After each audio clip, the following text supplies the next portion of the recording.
Okay, we're going to go ahead and get started. Good morning, everyone. Can everyone hear me okay?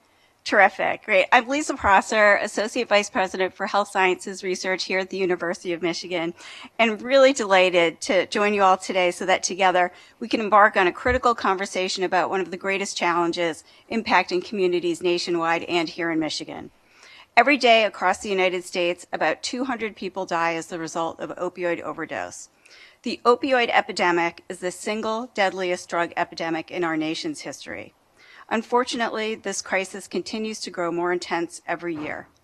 In order to mitigate harm and reduce deaths, we must support and catalyze new and innovative opioid research.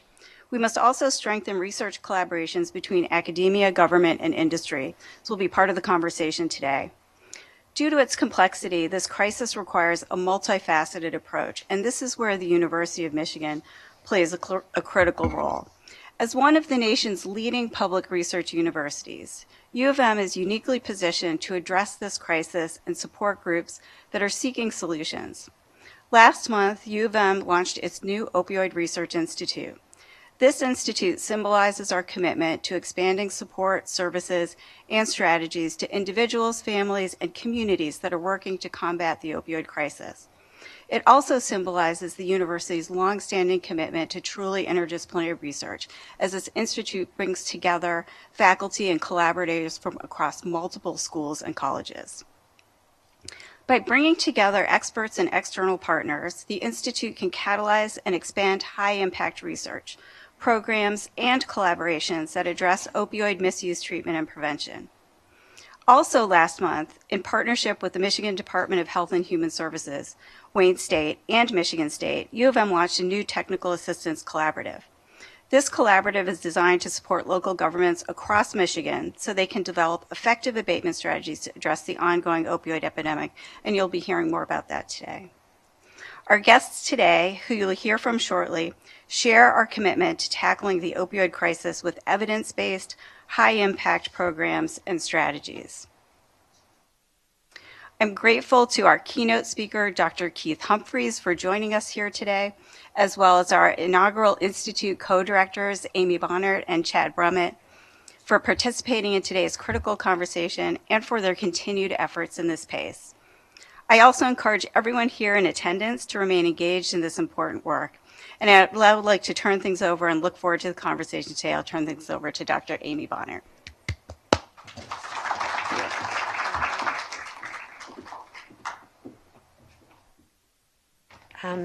Good morning, and thank you so much for being here today. Unfortunately, the Attorney General who was planning to be here today had an urgent matter come up and was unable to join us. She sends her sincere apologies and hopes to make it to campus soon to discuss these very topics with us. I am Amy Bonnert. I'm a professor of anesthesiology, and as Lisa mentioned, one of the co-directors of the U of M Opioid Research Institute. It's encouraging to see you here today in person and virtually to discuss a critical component of addressing the opioid epidemic, which is how academic and government institutions can best work together to provide communities with evidence-based strategies to save lives. Our guest faculty speaker, Dr. Keith Humphreys, has an extensive background in making these connections and creating these collaborative networks. As the Esther Ting Memorial Professor in the Department of Psychiatry and Behavioral Sciences at Stanford University, Dr. Humphreys' research addresses addictive disorders and translation to science of public policy. He has been extensively involved in the formation of national and state public policy, having served on the White House Commission on Drug-Free Communities during the Bush administration, as well as senior policy advisor to the White House Office of National Drug Control Policy under President Obama. Dr. Humphreys also created and co-directs the Stanford Network on Addiction Policy, which brings together scientists and policymakers to improve public policies regarding addictive substances. He also leads the Stanford Lancet Commission on the North American Opioid Crisis, on which he kindly invited me to serve. Today, Dr. Humphreys will discuss approaches to the North American opioid crisis, share some of his findings around state and federal response, and challenge attendees to think about innovative solutions to this ongoing epidemic. With that, please join me in welcoming my friend and esteemed colleague, Dr. Keith Humphreys, to the University of Michigan.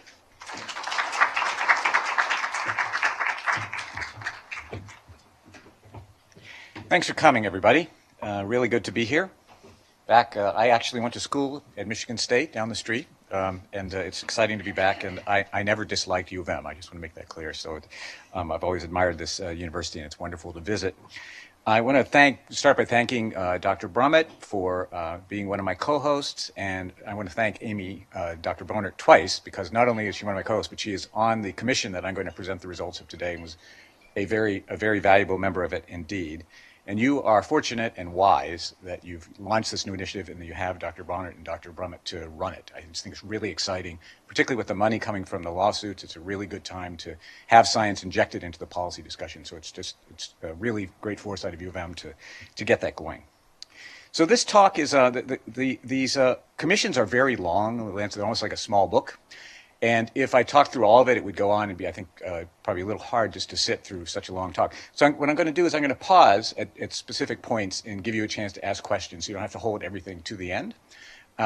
So you'll get to have some input as we go. So we got that going? We do. Awesome.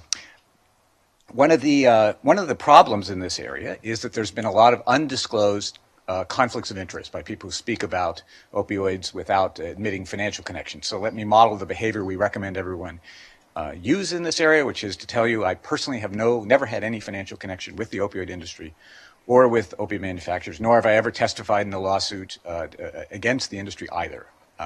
And I was fortunate in this case that my medical school was willing to give an unrestricted philanthropic grant to support the commission's work. So we could say whatever we wanted to say, and as you'll see, we did. The commissioners very kindly donated their time and worked for 18 months, which is a long commitment to get to a point of agreement. But what we concluded, you should think of as those are the commission's conclusions. They are not Stanford conclusions. They're not VA conclusions, nor are they the conclusions of the Lancet or any of the commissioners. Details on everyone's disclosures, you can see there's a website, opioids.stanford.edu. It's all there, exhaustively laid out. If you want to look at it, you can. In case you wonder how this all works, so Lancet came to me and said, would you want to do this? And I went to my institution and said, would you co-sponsor it? And they agreed that they would. We got 17 really talented people from the United States and Canada, which were the nations we were focused on. About half of them, roughly, or a little more than half, were at Stanford. And it was a really diverse group. So we had people, as you would expect, with background in addiction medicine. We were always lucky we had Amy and other people with backgrounds in epidemiology, but also economics, law, policy analysis, public health, sort of, and pain medicine as well, which is a very important aspect of this. And people were different in their roles. There were people who were mainly clinical, people who were researchers, people who were teachers, and we also had people who had experienced addiction and people who had experienced chronic pain. Here's who the members are. Some of these are friends of mine from the Obama administration. You may know some of them. Howard Kozing, pretty well known. Tino Quay are mostly academics, but all just really did superb work. We're also indebted. We have a superb advisory committee, which was Richard Frank, Ann Case, and Shelley Greenberg. And I also want to acknowledge Tom Coderre, who started on our commission, and then the president stole him from us. He went and ran SAMHSA, so that was smart of them to get him. But we were grateful, at least, his participation in the initial discussions. So where are we right now? We're not in a good place. Here's the situation. We think about this in terms of waves. There were 3 waves. The first wave starts in the mid to late 90s, when opioid prescribing started to go up very fast. And by fast, I mean it eventually quadrupled over about 11 or 12 years, quadrupled per capita, to the point that in 2010, we had 250 million opioid prescriptions, and we have 250 million adults, just to give you a sense of how much was prescribed. Now, some of that prescribing was appropriate, and it helped people in pain, but there were also a lot of costs, which was more and more people getting addicted to these medications and overdosing on them. And you can see that on the left. These are deaths from different types of opioids, but the first wave was pills. Then around 2010, heroin markets revived. The reason that happened was that you had essentially demand created by people who were addicted to pills, and criminals realized they could convert those people over, like because OxyContin would trade for about 3 times what heroin would. And we'd always had heroin, of course, in the United States, or at least since the 60s and 70s, but not in a lot of places we got it. So we had heroin markets in Philadelphia and New York and Los Angeles, but we started to get heroin markets in places like Youngstown, Ohio, and Steubenville, and certainly in many towns in Michigan that hadn't had it.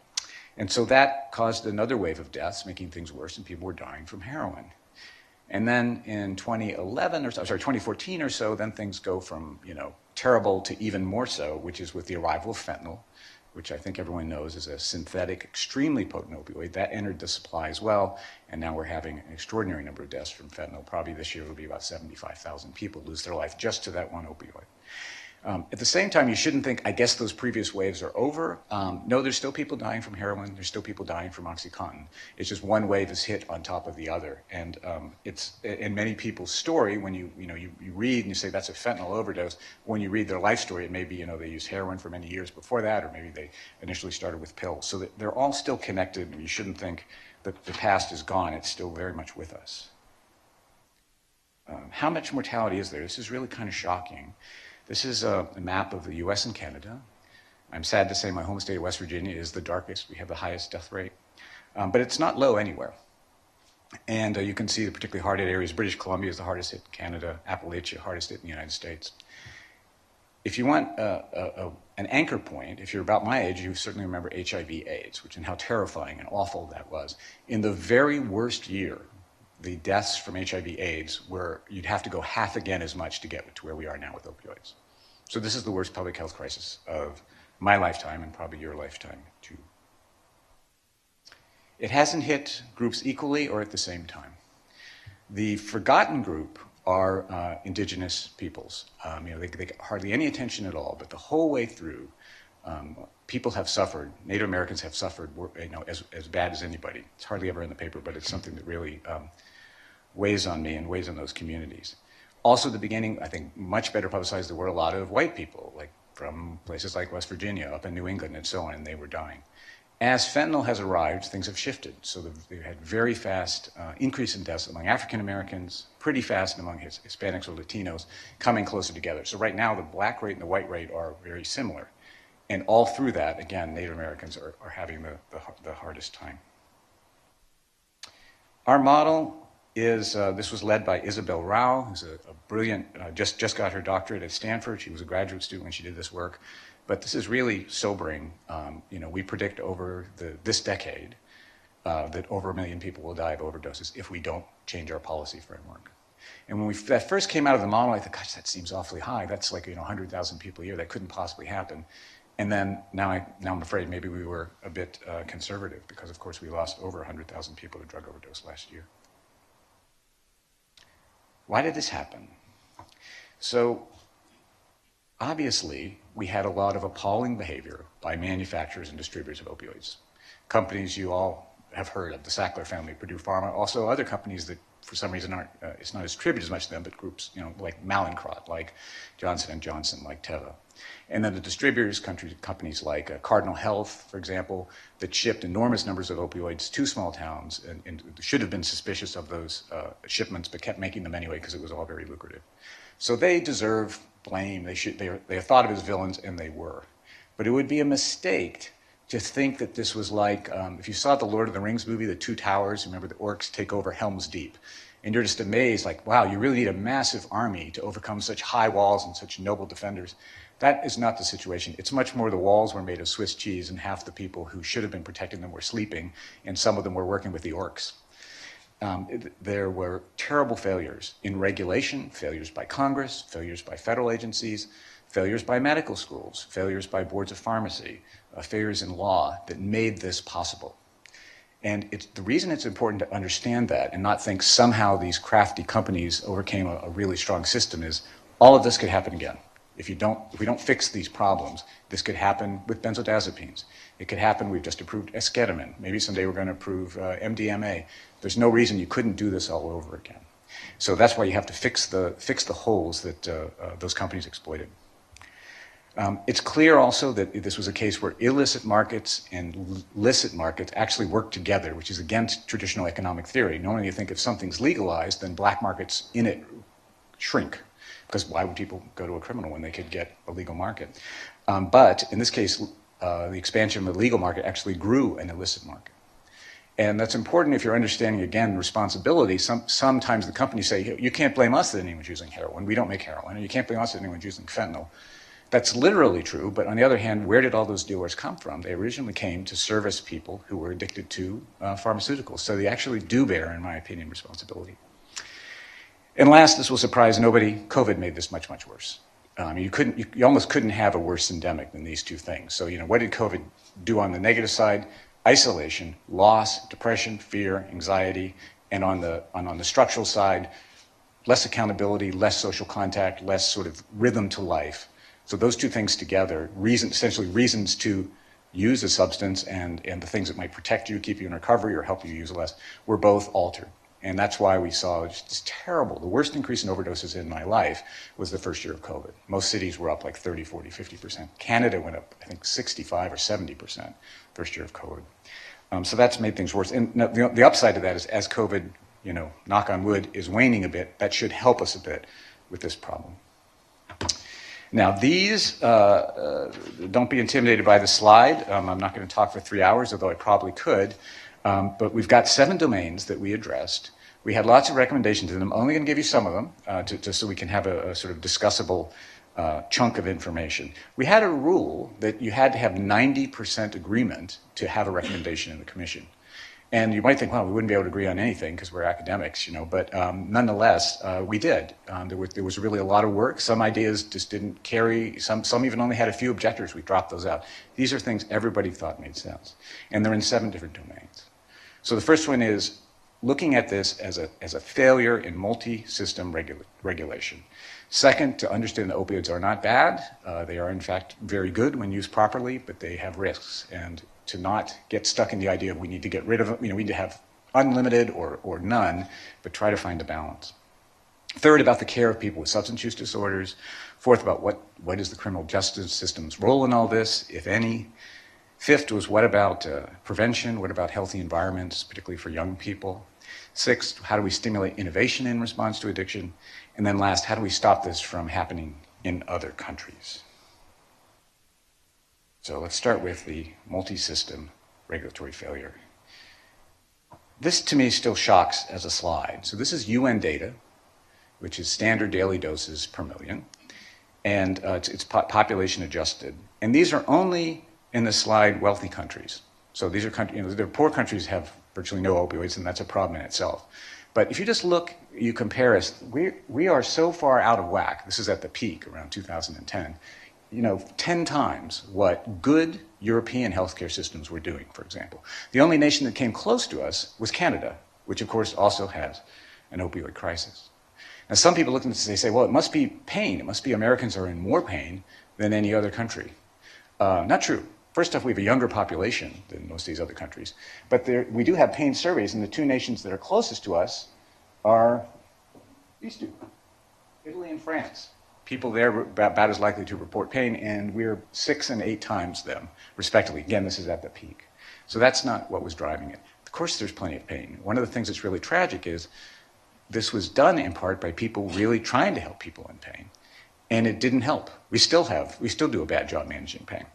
But that's not why this happened. It happened because it was, pressured to happen, and here's part of the economics of it. So this image is of 10 big pharmaceutical companies. You will know all these names. The orange circle, this is in billions of dollars. The orange is how much do they spend promoting their products, marketing, all those visits they make to the doctor's offices, the conferences, and so on, advertising. And then the sort of teal circle is how much they spend on research and development. So first what you'll notice is that pharma companies spend a lot more money pushing products than they do developing them. The second thing is, just for comparison, in the year this slide was made, the FDA's entire budget was $4.5 billion. Now that was to do everything the FDA does, not just monitor opioids, but they do have the food safety, the clinical trials, all kinds of things. So even just the advertising budget of the number 10 company is bigger than the entire budget of the agency that's supposed to oversee all this.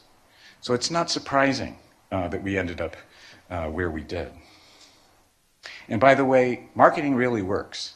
One thing that it's interesting, the Sacklers really pioneered this, defending marketing by saying doctors are not influenced by marketing. They just want the best for their patients. And doctors often believe this, which makes them very easy marks for people if they believe they can't be influenced. But we know this for a fact. First off, they do it because they make money. They get data. They can see if we visit doctors, their prescribing goes up. But second, as we cited in the commission report, we know like at the counties where they spent the most money on marketing, there were more deaths. And there were even a couple states, because they had triplicate prescriptions, that Purdue didn't market in at all.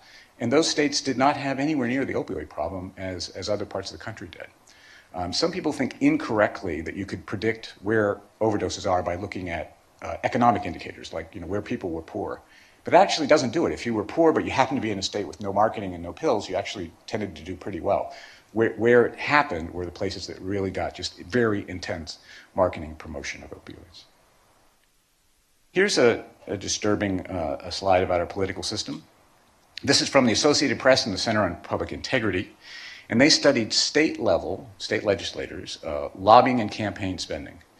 The red in the circle is what the pharmaceutical industry spends. This is everything, not just opioids, but everything. And the orange slice that you can barely see is what people who were opposing the opioid manufacturers, these were like parents groups and things like that.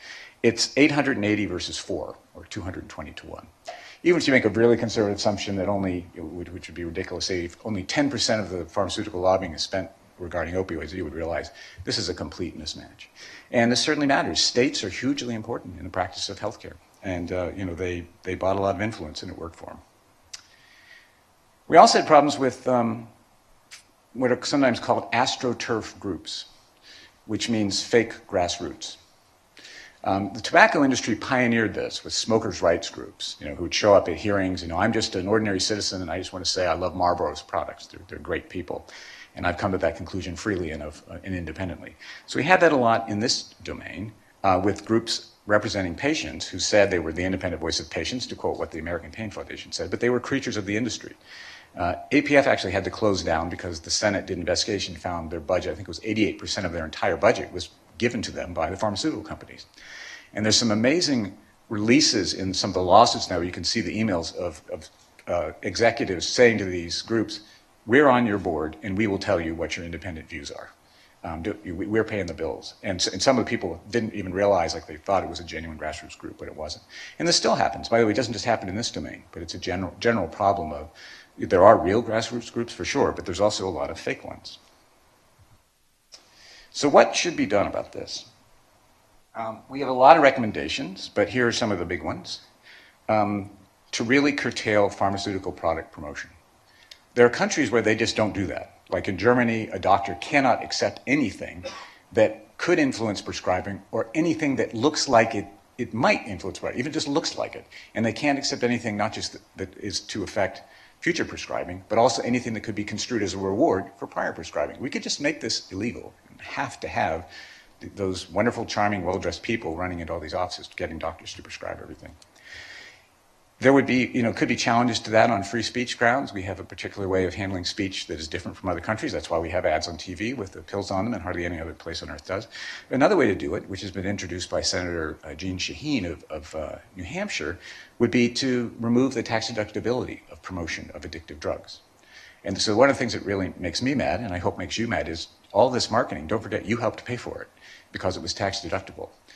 So if you changed the incentives financially so that companies weren't subsidized through a tax deduction to do all this promotion, maybe they would do less. We need to do something about the revolving door between industry and regulators. And the best example of this comes from the approval of OxyContin, which had a label on it that was later held in court to be fraudulent that said this is believed to be less addictive than other opioids. Now the person who approved that label at FDA and approved OxyContin, 12 months later was working where? Purdue Pharma for triple the salary he made at the FDA. Now, there is a place and a time for some exchange of staff between industry and regulatory bodies, but at this point, you only have to be off for 12 months. You can go work for people whose financial livelihood depended on your decisions. Those things need to be changed. We saw similar things happen when the DEA tried to stop distributors from shipping enormous quantities of pills to small towns in places like West Virginia. And essentially the industry hired away a lot of DEA lawyers and attorneys and chemists who then turned against them, and they rolled to Congress, and Congress took away those powers from the DEA. And so we need to have some restrictions there. We also need to pay really good civil servants more. If we have someone who's outstanding at evaluating products, that person has great value to the public, why not give them a good salary? That's one reason why people leave the public service. We also think we should expose these fraudulent astroturf groups, and there actually is a Deceptive Practices Act where we could do that. For example, right now, it's illegal to hire someone to write Amazon reviews about how great your book is, because that's considered a fraud on the public and also fraud on the investor in the publisher, that law could be extended to say you cannot covertly fund a grassroots group. That is fraud. And you're making it look like the market for your products is bigger than it is. We could also require an SEC filing as corporations to reveal what independent grassroots groups do you fund.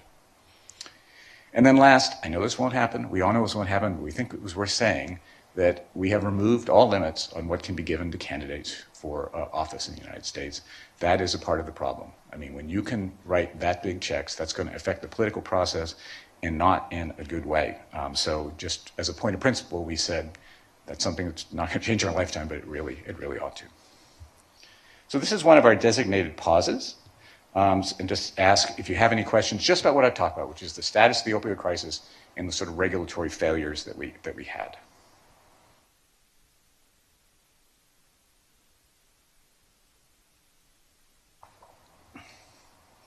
Going once? Yeah, go ahead. Hopefully it's not too far off topic. One of the things you kind of said was one of the driving factors was sort of marketing. Not so much necessarily socioeconomic. Is there any evidence there's sort of a potentiating effect that? Yeah. So let me repeat the question so everyone can hear. So I said marketing was a really good predictor and socioeconomic status was not. But you could ask a different question, which it is, let's say a community was poor, distressed, and unhappy, and it got hit by marketing.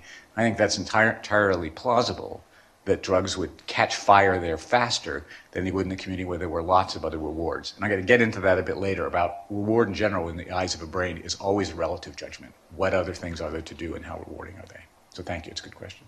Was there another comment? I thought I said maybe saw somebody. Yeah. Okay, well, I promise there'll be other pauses where you can add your ideas, and I do really want to hear them.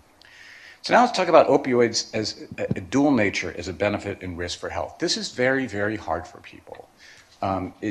There's a whole literature on affective influences on judgment, and to just summarize it really quickly, human beings like to say things are good and bad, or bad, excuse me. They do not like to hear that something is good and bad, and that it's a mix, and it's got some good stuff and some bad stuff. And we've seen a lot of that dynamic in place throughout the opioid crisis. And it's understandable, too, this is a very emotional issue. People are dying, people are getting addicted, people are being denied pain medication they need. So it gets very ramped up. But we really tried hard to just say, these are just molecules. They have no moral meaning in themselves. It's all about how you use them. Let me just try to illustrate that. So this is a book. I don't like the title, but I really like the book. It's by Mike Stein, who's a remarkable person. He's an internist and a really accomplished researcher at Brown. He also somehow manages to write novels and books about medicine. And this is a patient he calls Lucy, it's not her real name, of course, who's having to take like 40 Vicodin a day. She has to take so many pills, she's afraid to get on a flight because she's afraid she won't have a place to covertly be able to take all the pills she has to, even like an hour-long commuter flight. And she says to Michael, I don't remember what normal looks like. What you feel every day, I feel only when I take my pills. And that is a good description of how horrible it is to be addicted to prescription opioids. And we focus on deaths, of course, it's terrible. We can't forget, there's also tons of people who are not going to overdose, but their lives are really hard because they're addicted. Here's a quote by a different patient. This is a patient I took care of. I worked in hospice care for about 10 years. And this man said to me, the most terrible thing about my cancer is not my coming death. It is the memory of my grandfather in the hospital screaming for God to kill him because he was in so much pain. It was really nice for me to say to this man, we have pain medicine doctors on the hospice team, and they can do things that just weren't available when your grandfather was alive. That's not going to happen to you. And guess what? One of them is fentanyl. Fentanyl is terrible out there in the streets and people are dying, but man, it's really useful in like the care of cancer.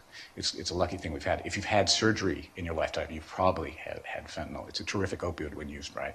And which one of these things is true? They're both true.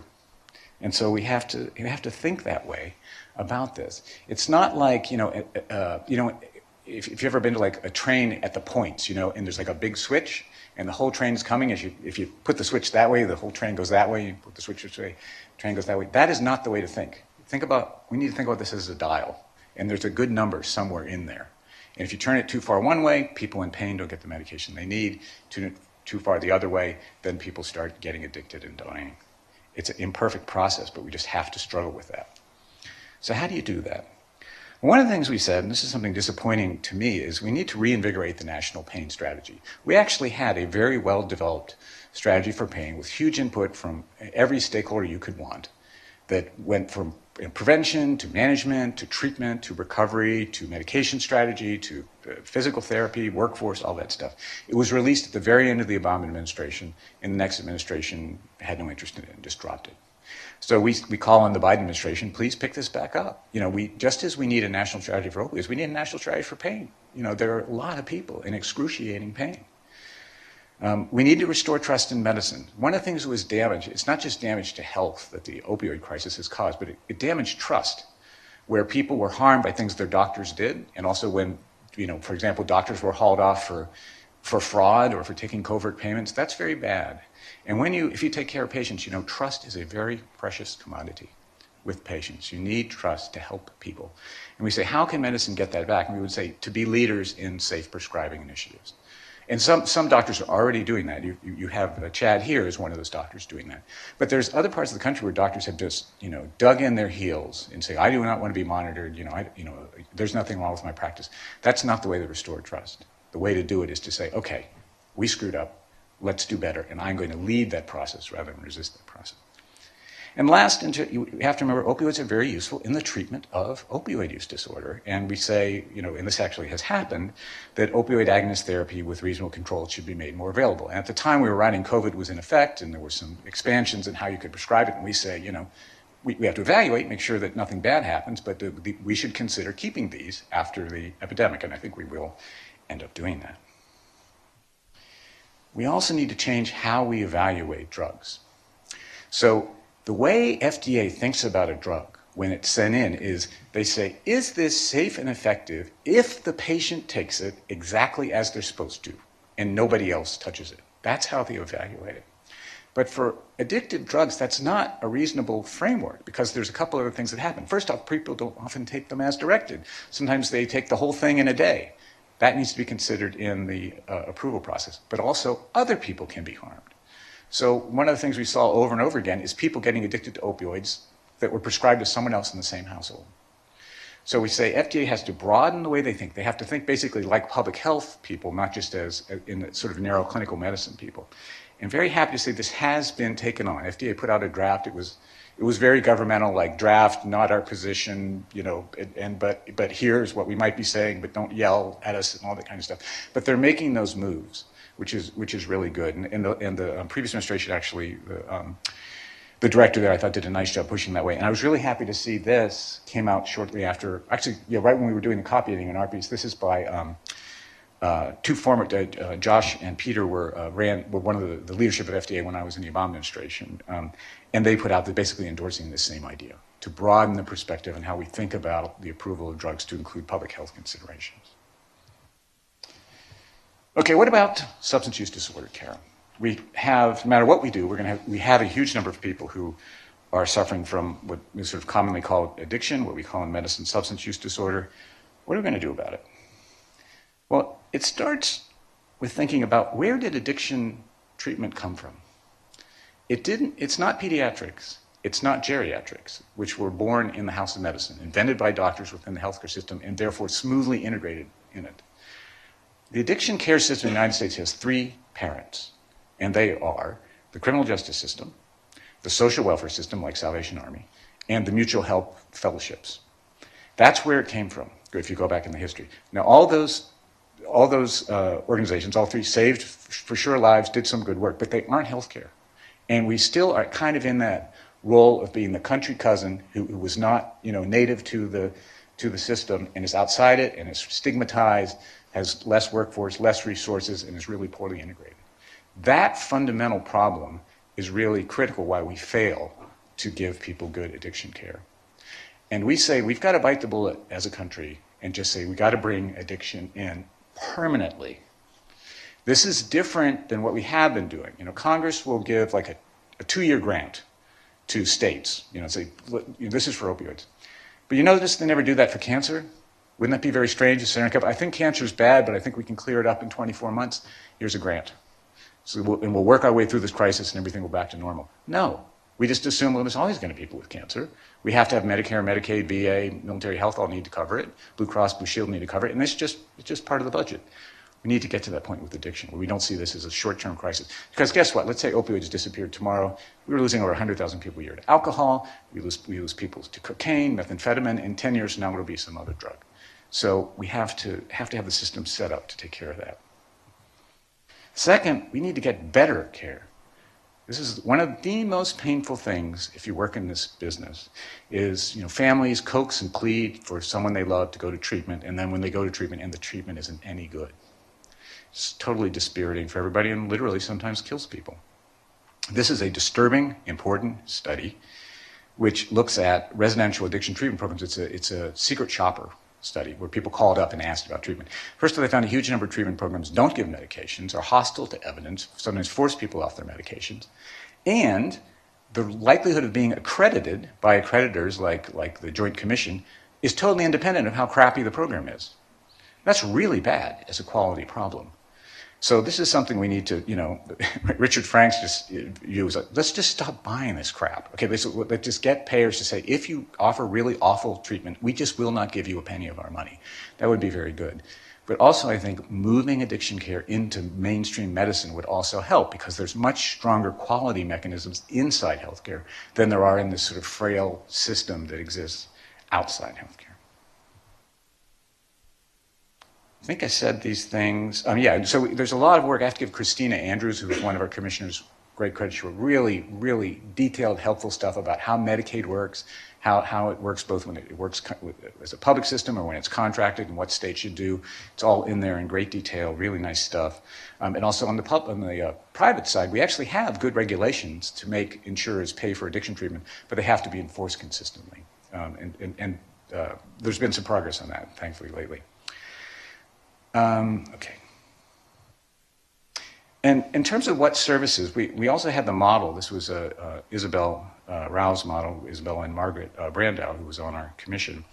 And there were four things that we modeled a bunch of different policies that came out very, very well. There were other policies on the control side that were good, but the number one thing was naloxone distribution. Naloxone is, if you're not an opioid person, you may not know, it's an antagonist, so it will knock the opioid out of the receptor, restart someone's breathing, and over. It's really miraculous, actually, that we have this, thank God. That comes out as very life-saving, but also pharmacotherapies. We've got multiple. We've got methadone, we have buprenorphine, we have naltrexone. And behavioral therapies also people can benefit from. And then syringe exchange, it doesn't matter a lot because of the separation of HIV and more people smoking and all that, but it matters some. So those are services that we said, our model said should be priorities in terms of life-saving. I can say though, and this is sort of depressing, that even when we modeled everyone doing everything right, there's still going to be a lot of people dying. I hate to say that, but it is true. But that we can at least make it a lot fewer, even though we can't make a perfect world. Okay, I'll pause there. I just talked about opioids and keeping the balance and about substance use disorder care. Anyone have any questions about that or any comments they'd like to make? There's one right there. Hi, my name's Andrew. I also supervise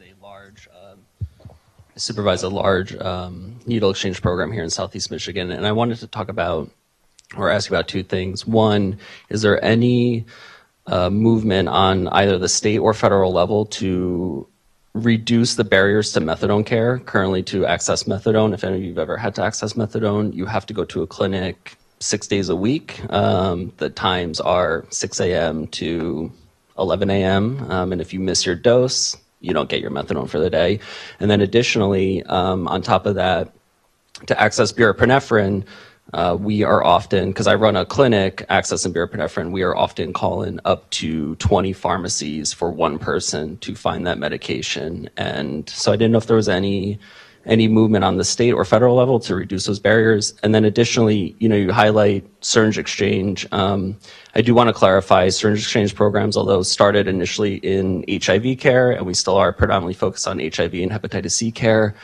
Syringe exchange programs traditionally have the highest rates of naloxone distribution. So for example, our program last year distributed 10,000 Narcan kits directly to the Metro Detroit area with a 2,500 overdose reversals through that program directly. So just always highlighting syringe exchange programs are on the front lines always of our current opioid crisis. So, but yeah, I just don't know if you had any kind of data on reducing barriers to methadone. Okay, yes. So first I want to say thanks for saving lives. That's terrific. Really great to hear. Let's talk about that and also reducing barriers to naloxone, because I think have some good news on both fronts. So during COVID, the rules for telehealth were greatly relaxed, as you know, I assume, since you're involved in the care, where you don't have to come in that much, or some cases you don't even have to come in at all. You can do it over telehealth. You can do longer take-homes.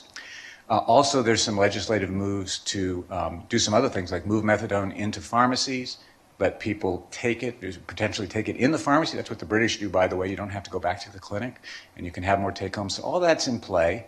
And there's the usual arguments, now COVID's over, and so DEA is proposing to reinstate some of those controls, and there's been a lot of pushback. Something will come out, but we will have a more accessible system in the end. I'm quite confident of that. And then the naloxone, just last week, we got an over-the-counter naloxone product, and another one right after that. It's too expensive right now, but if we get a couple more in there should be some price competition and make that more accessible. And then as an over-the-counter thing, a person wouldn't have to walk up and talk to the pharmacist, which is what you have to do now. And as you know, because you work with people who use drugs, a lot of people do not want to do that. So they should be able to buy it like you could buy an aspirin. Plus, you can sell over-the-counter drugs anywhere. You could sell naloxone in a gas station. You could sell naloxone in a supermarket that didn't have a pharmacy. So that's all good. I think those are signs of hope in a time of bleakness. So, any other comments? Yeah, there's one.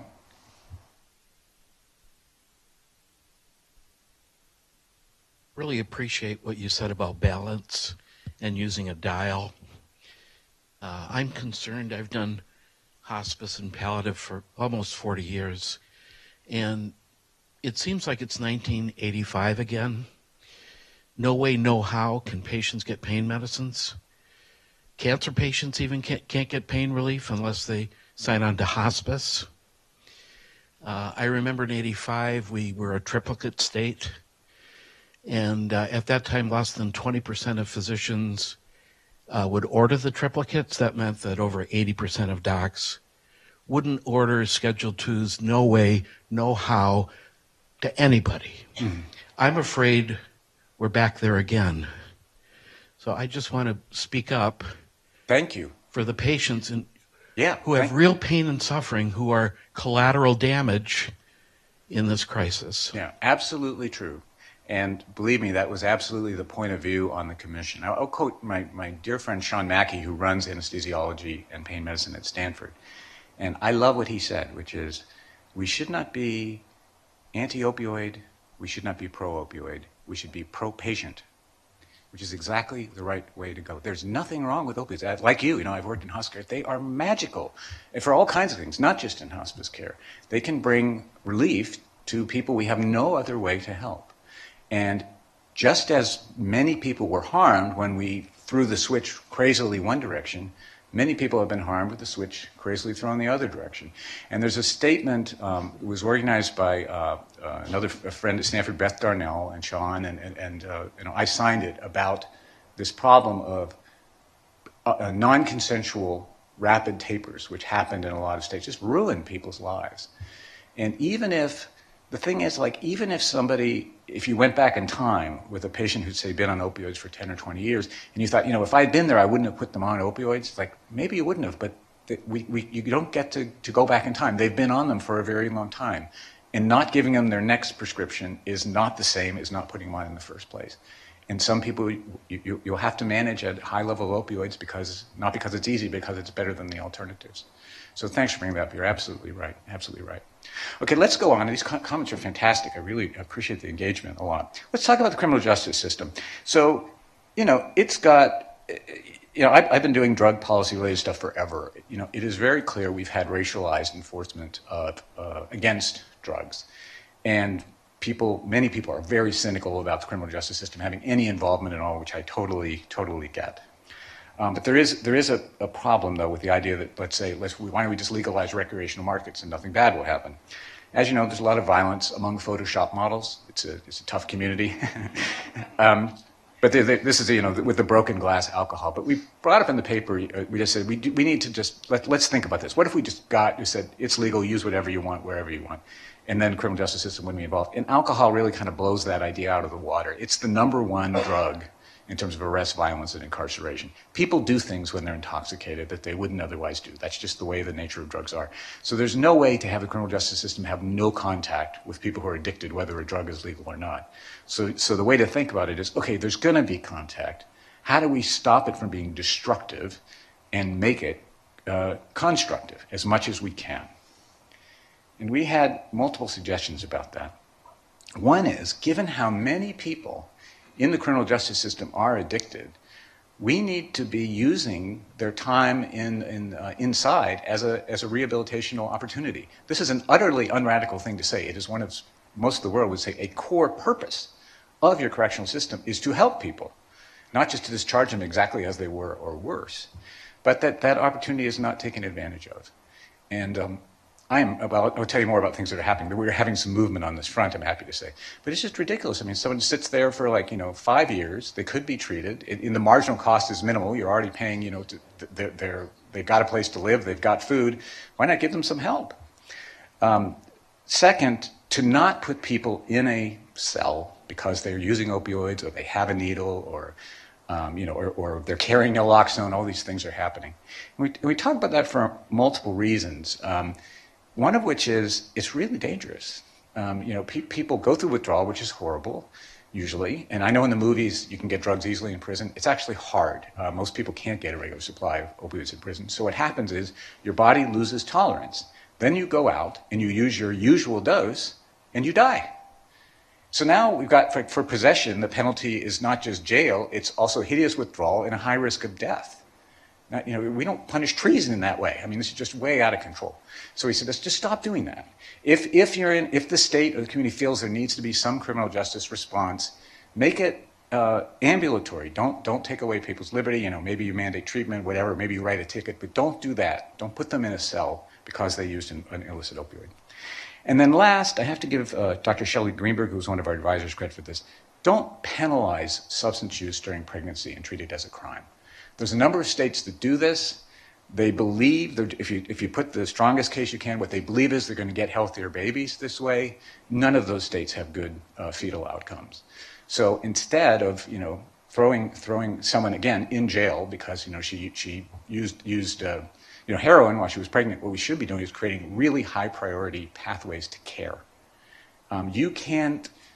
There's no amount of money you could spend on that work that wouldn't return the investment. You're utterly changing, that baby's life is going to be utterly different.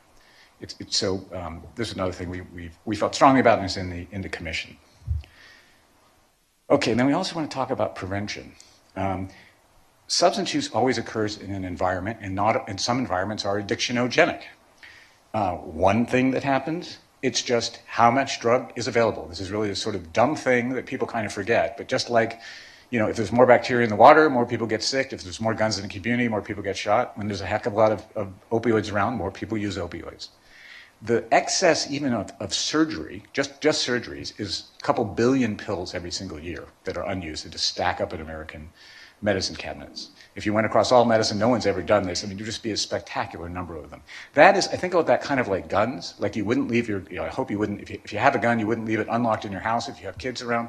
Same thing. We should not have houses where people just have bottles and bottles of opioids. And it's amazing. I mentioned this to a colleague, and I said, I have one bottle left over from a surgery, and I said, it's in the safe. And she said, I don't have any. Well, that's not true. I've got some Vicodin from when I broke my ankle. Well, actually, my husband has some. And then she went through and she realized she had 4 different opioid prescriptions, which she then went home to check to make sure they were still there because she has kids. So you need to pull that all out. And it's way too hard to do this. I mean, there are countries where you can just put them in the mail and send them back, or you can just give them back to your pharmacist, no big deal. And it's surprisingly hard to do that in the United States. Like if a pharmacy wants to have take-back, they have to have a special safe and special procedures and special licenses to do it. So we say this should just be like recycling. When you go into the pharmacy, every single one of them has to have a place where you just throw out your old ones and you get your new ones, just like we do with cans and bottles in the store. And we think the pharmaceutical industry should pay for it on the grounds that this is like pollution. If you pollute the environment in your company, you have to pay some relief for that. So let's say like when you go into the pharmacy, you get from Pfizer, whoever your drugs are from, here's $5 you can spend in the grocery store today. Like we did with bottles and cans. Those originally you got like 5 or 10 cents. In some states you do get something. Just till we make it a normative habit, and then it's something we don't think about. We need to pull those out of the environment. That's the most direct kind of thing. But there's also a more global thing, and I'm going to speculate a bit here and maybe get a little away from data. But I want to. Not everyone believes animal research, but this is my favorite piece of animal research of all time, and it's by Morgan and colleagues, and it's of macaques. So not humans, but we're related to macaques. They're primates. And in this study, this is I think it's at the NIMH compound. They let macaques. The macaques were separate. They gave them access to cocaine. They measured how much cocaine they used, and they also gave them an MRI. Then they open up the doors of the cage, and the primates will go into the center. They're primates, so they form a hierarchy. The big primates push around the little primates. The bigger macaques get more food. The weaker macaques are like having to groom the powerful macaques. Those of you who are in grad school will resonate with this kind of experience. Appease them and all that so they don't get pushed around. And then they give them cocaine again. What happens? The ones at the top don't use any more cocaine, but the ones in the bottom do. Now, these are the same macaques who used X, and now they're using 2X. What's different in their life? They're on the bottom of a hierarchy. Also interesting, the ones at the top have upregulated D2 receptors, as if they were getting reward. Well, it's good to be the king, right? Much better to be on top than the bottom. Okay, so I know those are animals, they're not people, and I know it's an experiment. But I don't think it's that much of a stretch to think that human reward could have a similar kind of structure if you're on the bottom. However you think about that drugs would be more attractive than if you're on the top, in whatever situation you might be in. Oh, and I just want to add one other thing. Some people misunderstood this point when the commission came out, that this just means money. It actually doesn't just mean money. Again, like I said, it's not that simple that if you have money, you don't use drugs. In fact, if you look worldwide, actually, rich countries have more drug problems. It's about stress, it's about lack of opportunity, it's about lack of competing rewards. And sometimes you can be poor and have a lot of a rich, wonderful community. You can be rich and not one. So it's more complicated than just simple money. So what would we do? Well, first off, we would really raise the quality of these excess opioid disposal programs. Second, we talk about prevention. I think DARE left us with a bad taste in our mouth about prevention because it didn't work and it was so widely used. But actually, first off, it's been revised twice and it does work a bit. But we have even better programs than that, like communities that care. And what's cool about them is that the same risk factors that make it likely that a kid's going to have a drug problem are the same things generally that make it likely that he or she will drop out of school or be bullied or get depressed or do self-harm or have an eating disorder. So we could focus on those core strengths, those core capacities kids need, things like being able to recognize and manage your feelings, things like being able to connect with other people. That's where we should make our prevention investment, particularly for low-income kids, but for all kids could use those things. And then last, we point out this is always true about drug policy, there are programs that have nothing to do about drugs that in fact help with our drug problem. Like nurse-family partnership, if you know that program, where it's low-income, pregnant women, nurses come out and visit them, teach them about prenatal care, and kind of help them through the first months. Those studies now have been followed out to like 20 years. And those kids' lives are dramatically better. And these are randomized studies, by the way. And they're more likely to finish school, they have higher income, they're less likely to be depressed, and they use less drugs, even though there is no drug content in that program. It's just about getting people a healthy start in life. So we can make investments like that. We talk about early childhood education, other kinds of things. When the brain is highly plastic, when people really need support. If we made those investments, I think we should make them anyway, because we don't do enough for kids, in my opinion. But in terms of just opiates, it would help with our addiction problem too. So it's like extra bonus points for helping kids. Now I'll talk about innovation, and I'll say something depressing. So I started my career here in Michigan. My job was, I worked at the Department of Psychiatry at Michigan State University, and we had a contract from the state to evaluate whether treatment worked. So I went to probably almost every public addiction treatment program in the state at some point. So the most depressing thing about my career is now, 37 years later, those places largely look exactly the way they did 37 years ago. That's not true of cardiology, it's not true in oncology. If you did what cardiologists did 37 years ago, you would be deservedly fired from Stanford Hospital, because there's been so much improvement in care. It's so much better. It's amazing how little has changed in the addiction field. It's really, really disappointing to me. We don't have a lot of new treatments. The things we have don't work dramatically better. We don't have many big breakthroughs. So we just thought about this as a problem about, what is it we're not innovating? And by the way, this is also true on the law enforcement supply control side, doing a lot of things that don't work well over and over and over again.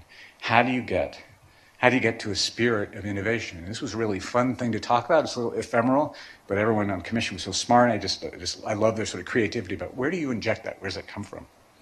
And we had a number of ideas about that. One of them was to create something like DARPA. If you know what DARPA is, it's the defense, actually I don't even know what it stands for. It's basically really creative people who have off-the-wall ideas, and they work in the Defense Department, and they invented like the internet and things like that. So we need a DARPA for health, of people who know nothing about opioids, nothing about addiction, and just come in and say, all right, here's something you haven't thought of. And actually now we have one. There's actually just been one created at HHS, which is really great. We also thought we need to really change the epidemiology. We're still calling people up on the phone and saying, hi, this is the federal government. Do you use drugs? Great, good, glad you don't. Any crime? Good, great, no crime? Awesome, you have a great day. That's what we do. That's what the National Survey of Drug Use tells us. It's not quite that bad, but it's pretty bad.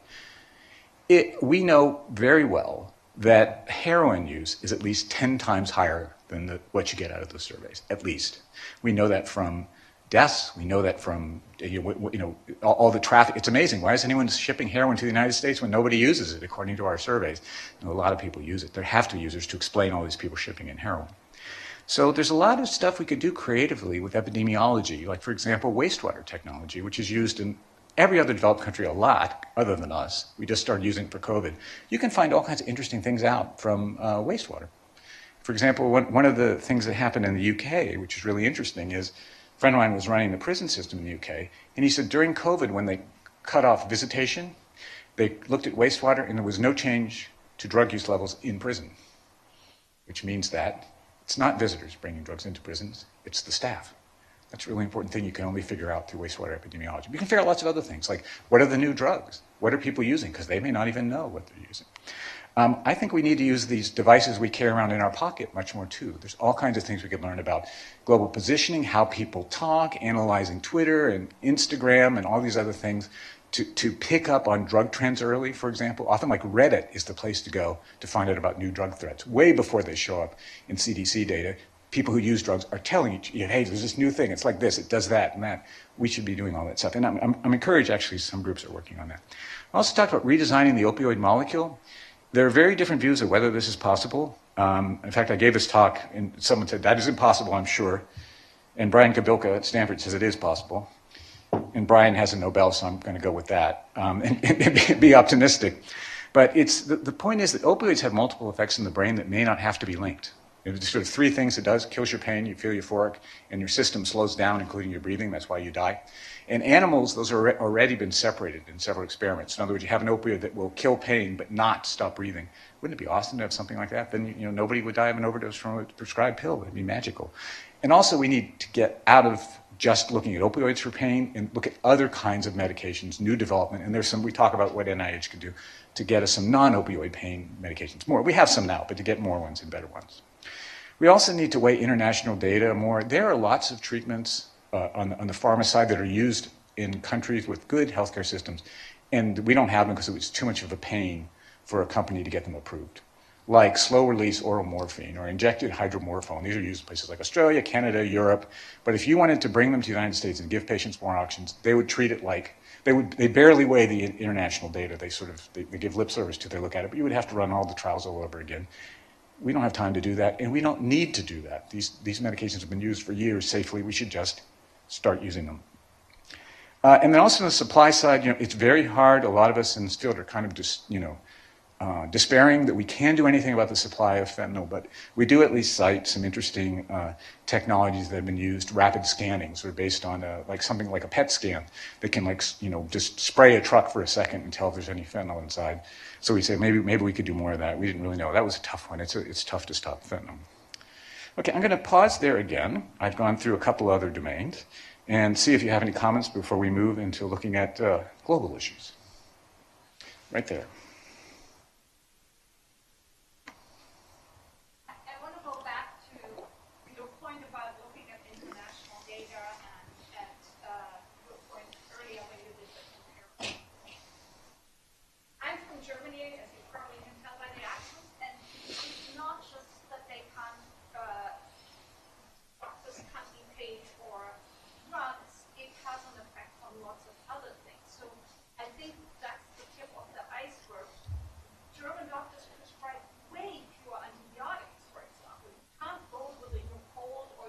attention to a doctor and be told.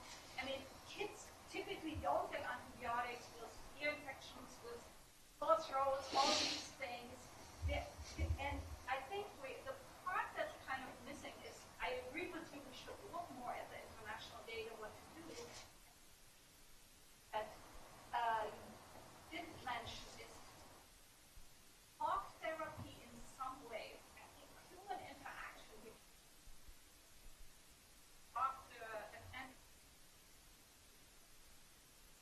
it's every psychiatry department will tell you that they lose money on every interaction where people are counseled. New Jersey, my brother is right now in a spa treatment for 4 weeks, paid by health insurance, where all he's getting is basically. I think there is a much, much bigger issue of no matter what the companies can charge whatever they want, and there's no way for us to say, no, we're not going to pay this amount.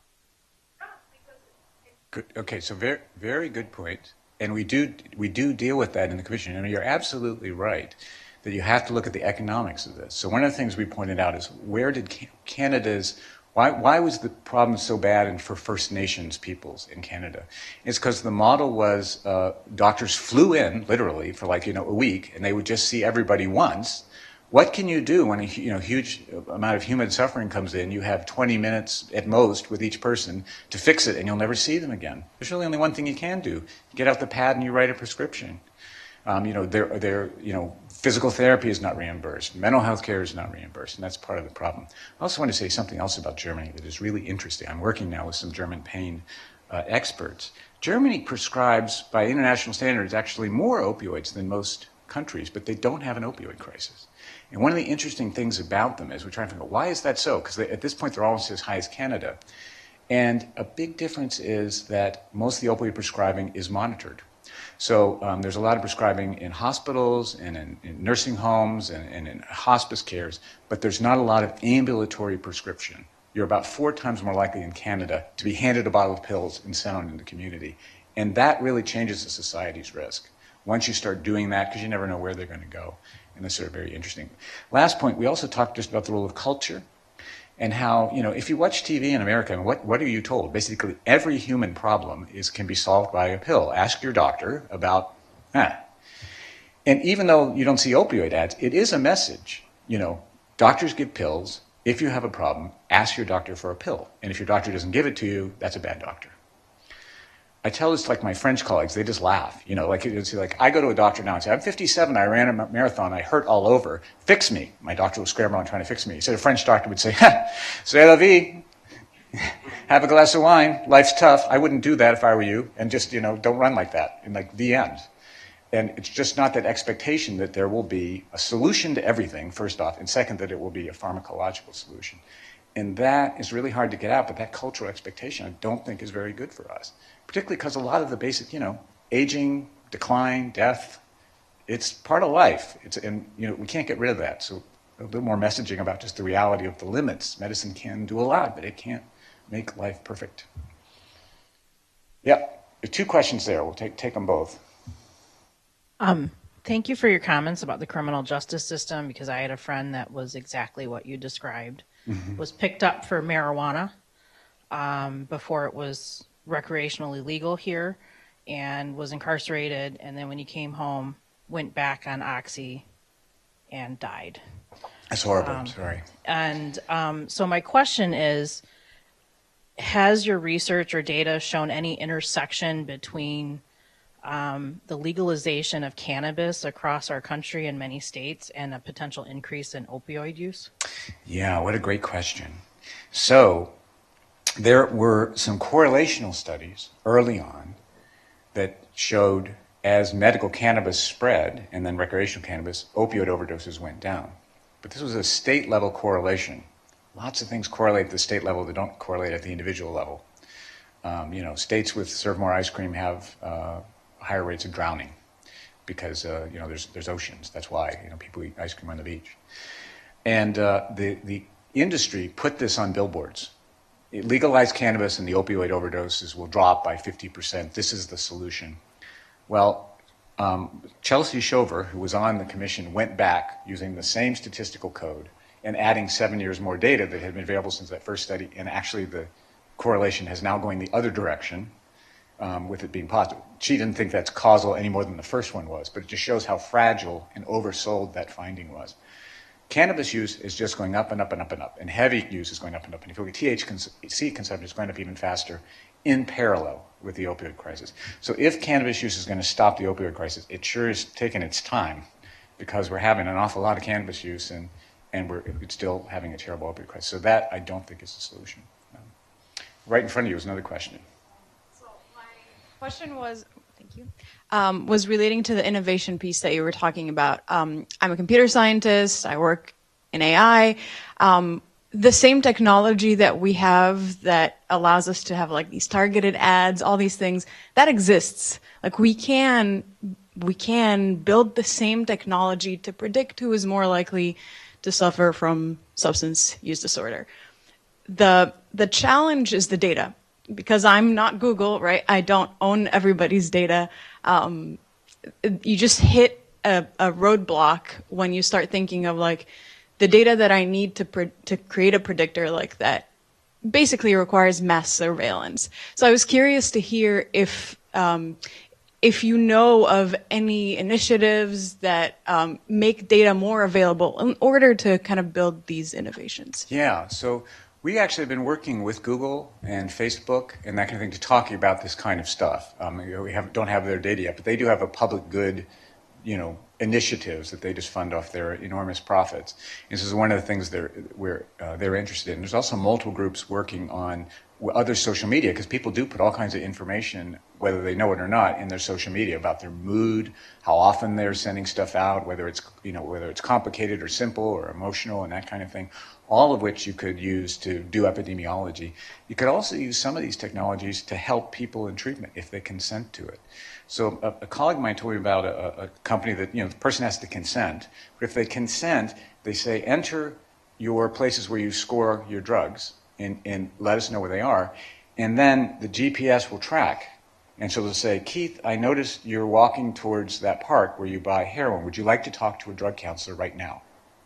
So that's brilliant, just as you can use these technologies to make addictions worse, but there's also a chance to intervene and do it better.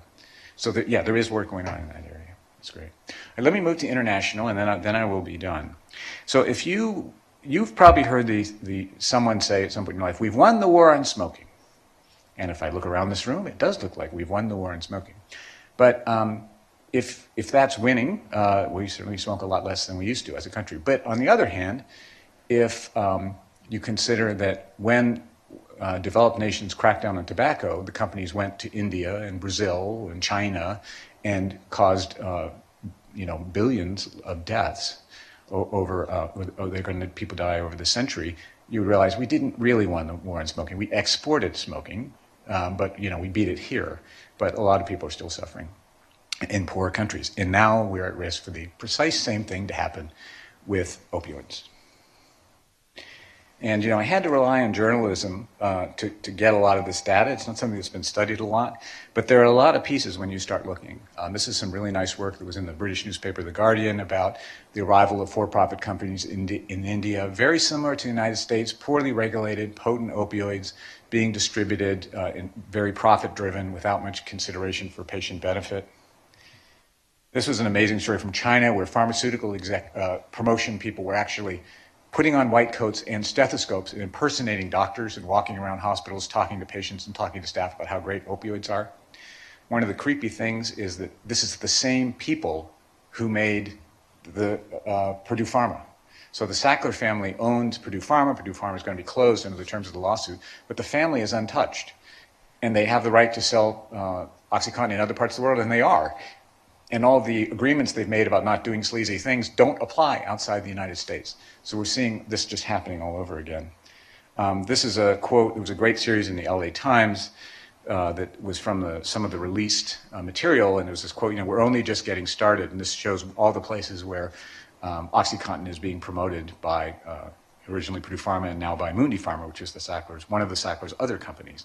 But we're seeing everything we saw before. Covert payoffs, fake patient groups, underselling the risks, all of that. Here's Italy. There's again Mundi Pharma.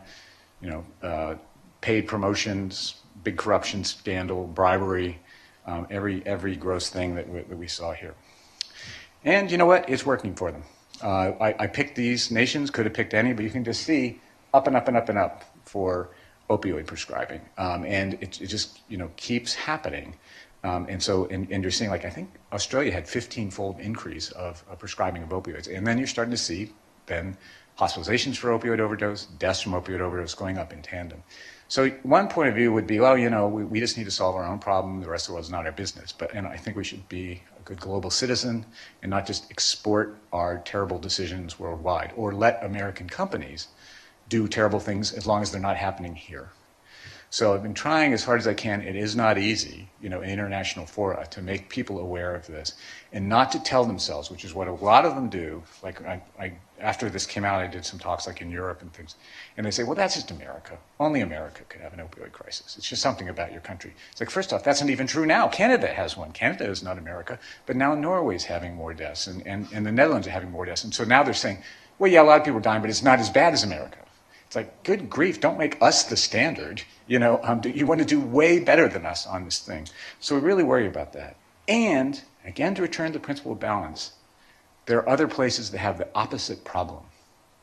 So if you are in Malawi or Kerala, India, where I gave a talk about this recently, you probably don't have any access to opioids at all, and hardly a single doctor would prescribe them. Some doctors have never seen an opioid. So people are in agony because they don't have any opioids. And we're all in the same boat on this because opioids are controlled by United Nations treaties that something like 195 countries have signed. So there's this pressure internationally by the countries that are getting crushed by opioids, or like we were, to say, okay, let's really clamp down. But you have to remember, but there's other places where their problem is they don't have any access at all. Not that they have too many, they don't have any, or they have very, very, very few. So we were trying to grapple with this. How do you do this? Something more humane than, well, let's just count on the Sackler family to sort this out.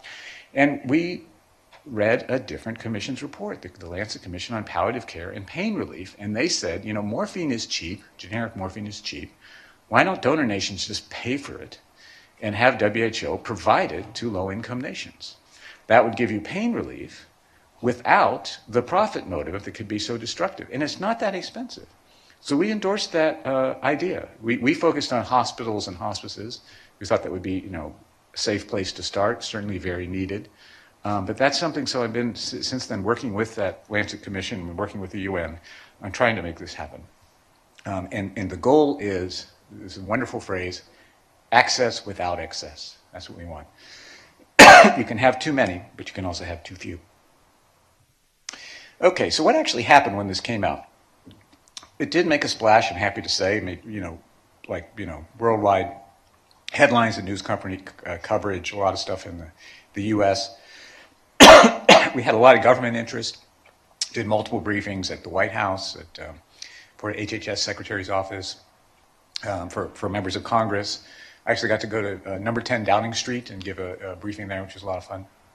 I've done a lot of work with NGOs because, this is it's just a document. 17 people can't change the world, but other groups that work in this area to try to get connections, make this happen, including the Lancet Commission on Palliative Care and Pain Relief, and now a third Lancet Commission on the value of death, which we're trying to do some stuff on pain together. Let me close on an upbeat note. Some very good things have happened. And these are things we recommended, but you'd have to be kind of delusional to say, and because we published a journal article, the world changed, but it's more maybe we were one of 10,000 inputs into these things, and just happy they happened. So one is that the Department of Labor has really started enforcing the parity rules that they're supposed to protect all of us so that our insurance covers addiction care. There's been more enforcement than ever in the last couple of years. That's really good. That'll increase access to care. Second, we've had expansions of access to buprenorphine treatment. So there used to be something called the X waiver, which was a barrier to people being able to prescribe. That is now gone. Even more importantly, that there's a universal training requirement, which is something we recommended in the commission, meaning, I mean, the way it was before, it was sort of strange. It's like, if you're going to treat addicted patients, you need special training in addiction, but if you're going to prescribe addictive drugs, you don't need any. So that's going to change. So when you get your license from the DEA, if you prescribe controlled license, you will have to know something about addiction, which you really should. I mean, not that you have to become an addiction specialist, but if you're going to write prescriptions for, benzodiazepines and Vicodin, you should know that they're addictive, know how to prescribe in a way that lowers the risk, and also how to notice when your patient is addicted or starting to become addicted. There's been some improvements in epidemiology. The White House has stood up the first system we've ever had measuring non-fatal overdoses. There's a lot of interesting work going on in using social media to try to find out more. There's finally some interest in wastewater. I think we can perhaps ride on the interest that COVID created in that if we can get CDC on board with that. And I mentioned the FDA and senior officials saying, yeah, we should do this differently, and they did circulate a discussion draft. That's good. The UN work has gone pretty well, I think, and we got some big meetings this summer. We'll see how it goes, but we've been trying to deal with this problem, us being addiction people like me, but also palliative care, pain relief people from these other Lancet commissions and other experts about how do you make a treaty arrangement such that nobody has too much, but nobody has too little, and what do you do to help nations that need more opioids, not fewer opioids. Prison treatment, I'm really pleased at what's gone on. So the First Step Act was passed in 2018, said that the federal prison system will provide addiction treatment to anybody who needs it, and that was in the Trump administration. President Biden in the State of the Union this January repeated that and said this will be done by this summer. Now, the federal prison system is only 11% of the prison system, but nonetheless, that's great. And I'm really happy that in California, led by Assembly member Marie Waldron, and we worked with her closely on this, is going to be the first state in the country to be able to use Medicaid to pay for addiction and mental health care while people are in prison. Medicaid has a thing in it with the federal government says we won't pay for that. So we applied, we had to do a bill in the legislature, it passed, and then we had to ask for a waiver, and we got it. So starting next year, when you are about to leave a correctional facility, your Medicaid will turn back on, and then you can give people care during that transition, which is an incredibly vulnerable time. And I'm really happy, right after we got that done in California, the federal government said, look what California is doing, the rest of you states, and apply for waivers too. So that's really exciting, because the places that have done this using their own money have saved an awful lot of lives. And last, it's interesting, we recommended a DARPA-like thing, and now actually one is being created at NIH to be really creative. We'll see what happens, but I think that's good, and I hope they will devote some time to the opioid crisis, particularly people who don't have any background in it and just come up with an off-the-wall idea.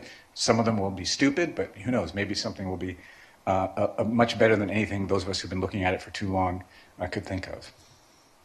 So this is the website. It's still up, opioids.stanford.edu. You can see all the publications, all the coverage, every member, all their disclosures, and our recommendations in sort of a broken down, simple, easy to access form. It's all there, and I hope you will take a look at it. Thanks very much.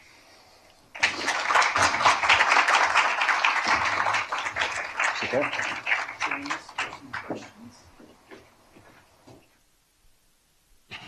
All right. Well, thank you, Dr. Humphreys, and thank you, Dr. Bonnert. Just a couple quick notes, and then I'll take the lights out of your eyes. So I'm Chad Brummett, anesthesiologist, pain physician, and one of the other co-directors of the Opioid Research Institute. We're going to have a Q&A session now, and we've actually got some Q&A from online that we'll go through as well. So we've been getting some questions, and then we'll have a chance to go. I know it's about 11:52. We might go over a few minutes. We certainly understand if people have to go throughout that time. So I'm going to take the lights out of your eyes. And I think one of the questions we got a few times online is, and we talked about this at dinner last night, is that intersection of pain and opioid use, but also pain, substance use disorder, and opioid use. And I had just left clinic that day where I had dealt with that actually more times than I typically do in a pain clinic. Talk about how the commission took into account the voices of people with pain, those with substance use disorders, and any intersection of those, and kind of those recommendations and how those played into the recommendations either from the Lancet Commission or what you're doing now. Yeah, so as I said, there were people on the commission who had experienced chronic pain. We also were really lucky to have Sean Mackey, who's a national leader in pain medicine. And all of us just had a huge amount of interchange with many, many people once the commission came. I got, emails from people I didn't know all the time. People called me, people sent letters, things like that. So we had original plan was to have actually some meetings like this. But our first meeting, as you know, was 2 weeks before COVID came in. So that kind of collapsed that. And that gave us less chance for structured input than we wanted, but there was still a huge amount. And the discussion goes on. It's a commission report. Commissions update the reports over time. I looked, this thing's already been cited over 100 times. There are, people are writing comments, they're debating it. That's terrific. And, we'll learn from that too. Yeah. Dr. Bonner, I have a question for you that I think Dr. Humphreys will also find interesting given your West Virginia roots, but Michigan has a large rural population. And I'd love it if you could sort of talk about how the Michigan Opioid Collaborative thought about the unique challenges of an urban population versus a rural population, and how you thought about increasing capacity for substance use disorder treatment in places with low access to care and treatment. And I'll also give a shout out within the MOC to Dr. Allison Lynn in the Department of Psychiatry, who was critical in helping bring this forward. Yeah, thank you for that question, Chet. Is this picking up okay? I can just project. Okay, so I will say actually a fundamental problem when it comes to translating research on addiction to practice, to the real world, is that the vast majority of research on this topic has been done in coastal cities. So a lot of the models of care don't necessarily apply well. Thank you. A lot of the models of care that were developed, the way these medications were tested, the structures around them, work really poorly when you're in the Upper Peninsula and, getting to the closest pharmacy is 2 hours away, let's say, right? And then on top of that, we have issues of pharmacies that won't stock buprenorphine or will only dispense it to patients if they have a personal relationship with the doctor who wrote the prescription. So, I think fundamentally I want to advocate for needing more research that studies models of care in rural areas. That being said, with MOC, we don't have time to wait for that research to be done. So I see Joanna in the back. We have behavioral health consultants who are situated in the parts of the state, in the communities they're in, who learn who's doing work that is working in that area. And then we take this learning collaborative approach that transfers knowledge from people who have figured out how to set up a clinic that is meeting the needs of their patients and helps other clinicians in that same area learn from that process. So that's been a big piece. There's been working with the pharmacy. So rather than leaving it to the physicians to figure out what pharmacies to recommend their patients to go to, we take on that legwork of reaching out to the pharmacies, trying to overcome their stigma barriers related to buprenorphine. Certainly supporting telehealth models, which, in some cases is the only option people will have. I think that's a really important part of rural that we've also tried to support in MOC. Great. Dr. Humphreys, any other comments about the rural population? No, as usual, incredibly well said. So I'm just going to agree. Questions from the audience? Yeah. You have a microphone, or I can repeat it, Mario. By the way, thank you for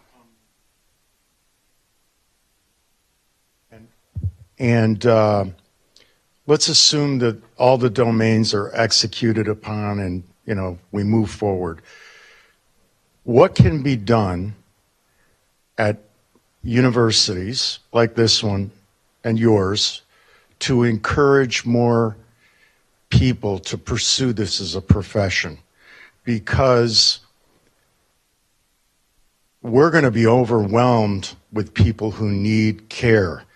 And if it's going to be hurry up and take a number, we're not going to make much progress. And so, in your opinion, how do we get more people to say, I want to become an addiction psychiatrist or an epidemiologist or a therapist? Yeah. So we do talk about that in the report. And just tell you sort of interesting thing. Do you know there were no geriatricians, no geriatric medical fellowships until 1966. And it's because Medicare was passed just before, creating tens of millions of customers.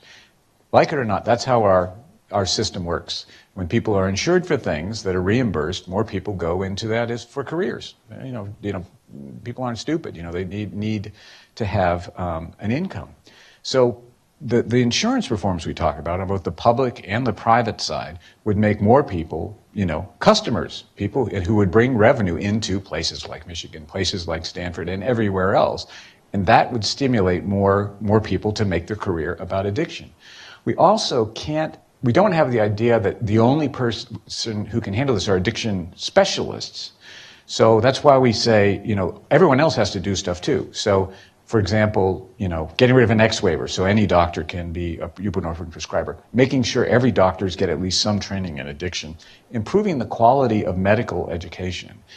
Years ago, I used to say at Stanford, I am confident that the addiction education our medical students get is lousy because I know I do it all myself.